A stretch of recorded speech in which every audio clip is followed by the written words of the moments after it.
الله الرحمن الرحيم بقية الله خير لكم إن كنتم مؤمنين صلوات پڑھے محمد وعلى اللهم صل على محمد وآل محمد. دعا ہے پروردگار عالم ہم سب کی عبادتوں کو اپنی بارگاہ میں قبول فرمائے اور جس مقصد زندگی کو لے کر یہ محافل رکھی جاتی ہیں خدا ان مقاصد میں بھی ہم سب کو کامیابیاں کامرانیاں نصیب فرما دے.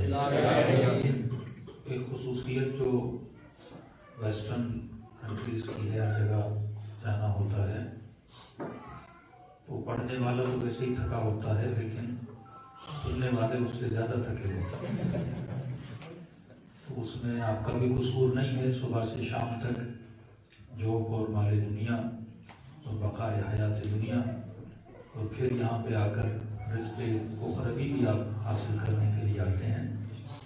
کسی مولانا نے مزاحاً کہا کہ پہلے اصول دین تھے 5 اب اصول دین ہیں 6. 5 اصول دین تو آپ کو پتہ ہے کہ اب چھٹا جب تک نہ ہو تو 5 کو کوئی ماننے کو تیار نہیں ہوتا. چھٹا اصول دین ہے نیاز.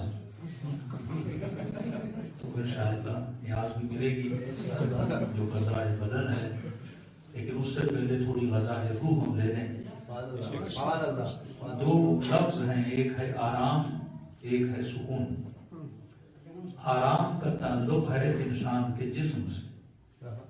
یہ جتنی لگژری زندگی ہے اور لائف اسٹائل ہے یہ سارا آرام آپ کس کے لیے لیتے ہو؟ جسم کے لیے لیتے ہو. نرم بیڈ کا ہونا گرم گاڑی کا ہونا اچھی سواری کا ہونا اچھے گھر کا ہونا یہ سارے جو آرام ہیں کس کے لیے ہیں؟ جسم کے لیے ہیں. دوسری چیز ہے سکون. سکون کا تعلق جسم سے نہیں ہے. جسم بے انتہا آرام میں ہو اور ہو سکتا ہے بے سکون. محلات میں بندہ بیٹھا ہو اور ہو سکتا ہے بے سکون ہو. گاڑی ہو بیوی ہو بچے ہوں پیسہ ہو مال دنیا ہو شہرت ہو سب کچھ ہو پر آپ دیکھو کہ بندہ بے سکون ہے. اور ہو سکتا ہے کسی کے پاس آرام جسم نہ ہو جھوپڑی میں رہ رہا ہو زمین پہ لیٹا ہوا ہو فقیرانہ لباس ہو بدن چور چور ہو لیکن ہو سکتا ہے اسے سکون ہو. اگر اس سکون کی تھوڑی جھلک پریکٹیکلی آپ محسوس کرنا چاہتے ہیں تو ذہنوں میں جو 40 پہ جا چکے ہیں اس منظر کو ذرا ذہن میں لائیں کہ جب 19 کے دن یا 18 کے دن آپ کربلا پہنچتے ہو تو بدن تھکاوٹ سے چور چور ہوتا ہے. بدن کو کوئی آرام نہیں ہوتا. بندہ کہتا ہے ہوٹل جاؤں ادھر جاؤں نہا لوں سو لوں لیکن اسی پوری تھکاوٹ کے ساتھ جب انسان بین الحرمین پہنچتا ہے تو اسے کیا ملتا ہے؟ سکون ملتا ہے. سکون کا تعلق بدن سے نہیں ہے. سکون کا تعلق انسان کی روح سے. دنیا کی ساری محنتیں کر کے آپ آرام تو لے لو گے لیکن آپ کو سکون نہیں ملے گا. اور اسی سکون کو حاصل کرنے کے لیے تجھے اسلامک سینٹر میں بلایا جاتا ہے. محمد